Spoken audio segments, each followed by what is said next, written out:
ఇవ్వండి ఆయన. ఏం చేస్తాడు? ఆఫర్ చేస్తాడు. మీకు ఎప్పుడు ఆఫర్ చేసినట్టు కనబడలేదా? మీరు కూడా తాగుతారని చెప్పి అంటాడు.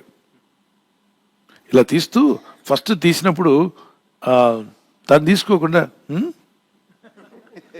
అంటాడు. ఎంత ఎంత త్యాగమూర్తో కదా. ఎప్పుడైనా వీడు అరటిపళ్ళు తినేటప్పుడు అన్నాడా? జామ పండు యాపిల్ తినేటప్పుడు ఒకటి తీసుకుంటావు అంటాడా? జ్యూస్ తాగేటప్పుడు ఒక గ్లాస్ మీకు ఇమ్మంటారా అంటాడా? అనడు. ముక్కు మొహం తెలియదు, ఫ్రెండ్ కాదు, కానీ పెట్టులోని తీస్తుంటే ఎంత ప్రేమగా మాట్లాడతారు, తీసుకుంటారా అని. మందు తాగేవాళ్ళు కూడా అంతే అంటారు. కొంచెం పగ్గేస్తావని చెప్పి అడుగుతారు. Can I sacrifice? ఒకవేళ మీ దగ్గర క్లబ్కి పబ్కి వెళ్ళడానికి డబ్బులు లేవంటే ఖర్చు పెట్టేవాళ్ళు లేరా? I will pay for you అంటారు.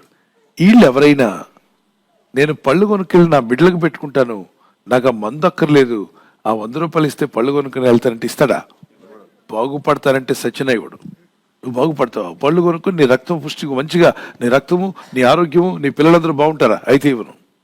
నీ రక్తాన్ని చెడగొట్టేది ఇస్తా, నీ లివర్ను పాడు చేసేది ఇస్తాను, నీ లంగ్స్ను పాడు చేసేది ఇస్తాను, క్లబ్కి వెళ్ళి నీ కంటి చూపు, నీ ఆలోచన విధానం, నీ హృదయం అంతా ఘోరంగా పాడు చేసేది ఇస్తాను, పబ్కి వెళ్తానంటే ఇస్తాను. అంటే నువ్వు పాడవుతావంటే ఈ లోకం అంతా ఇన్వెస్ట్ చేస్తుంది పడగొట్టడానికి. నిన్ను పడగొట్టడానికి లోకం సిద్ధంగా ఉంది. లోకంలో ఉన్న సాతాను ఏజెంట్లాగా పనిచేస్తున్న సాతాను కబంధ హస్తాల్లో ఉన్నటువంటి మనుషులు అనేక మంది మనుషులను పడగొట్టడానికి తెలియకుండానే సహాయపడతారు. కానీ దేవుడు నిలబెట్టడానికి సహాయపడుతున్నాడు. పడగొట్టేవాడు సాతానుడైతే నిలబెట్టేవాడు మన దేవుడు. నేను నిలబెట్టడానికి ప్రభు సిద్ధంగా ఉన్నాడు. నీ జీవితాన్ని నిలబెట్టాలని ఆయన కోరిక. ప్రభుని అడిగితే ఈరోజు, ప్రభా మీరు ఎవరికి సాయం చేయబోతారంటే పడిపోయిన వాడిని ఉద్ధరించడానికి నేను ఉన్నానన్నాడు. కనుక పడిపోయిన స్థితిలో ఉన్నావా? ఏ స్థితిలో నువ్వు పడిపోయినా ఈ వాగ్దానం పట్టుకుని, ప్రభా పడిపోయిన వాడిని ఉద్ధరిస్తాన్నావుగా, ఇదిగో ఈ స్థితిలో ఉన్నాను, నన్ను లేవనెత్తునాయన. ప్రార్థన చేద్దాం.